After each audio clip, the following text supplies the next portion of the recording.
कि लोग समझते हैं कि हमें ऑपरेशन करवा के जो डाइट कम करनी है उसके अलावा हम सिंपली अपने आप ही अपने मनोशक्ति से ये डाइटिंग कर लें और एक्सरसाइज कर लें और क्यों ना हम इसी से उतना वेट कम कर लें जितना कि बैरिएट्रिक सर्जरी से हो रहा है।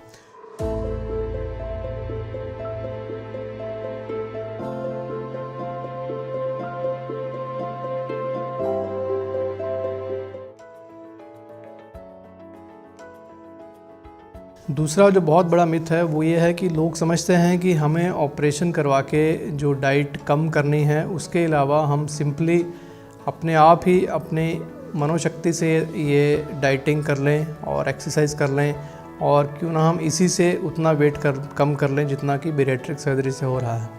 सो ये भी एक बहुत बड़ा मिसकंसेप्शन है।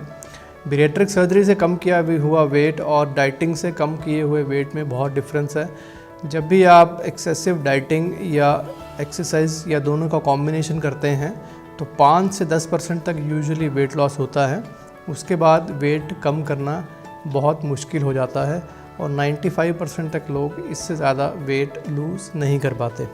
इसके बहुत सारे रीज़न हैं। जैसे जैसे डाइटिंग और एक्सरसाइज से आपका वेट कम होता जाता है, आपके अंदर खाने की इच्छा बढ़ती जाती है, हंगर हार्मोन्स बढ़ते जाते हैं और बेसिक मेटाबॉलिक रेट यानी कि जो हम रेस्ट पे या जिस समय हम काम नहीं कर रहे उस समय जो हमारी बॉडी एनर्जी कंज्यूम कर रही है अपनी एक्टिविटीज़ को करने के लिए, वो बहुत कम कर देती है जब आप डाइटिंग या एक्सरसाइज से वेट लूज़ करते हैं।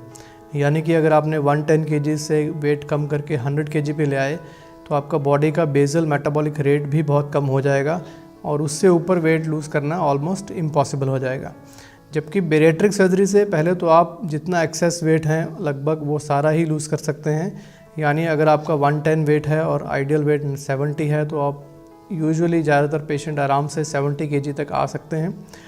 और सेकेंडली उनका बेसल मेटाबॉलिक रेट उतना कम नहीं होगा।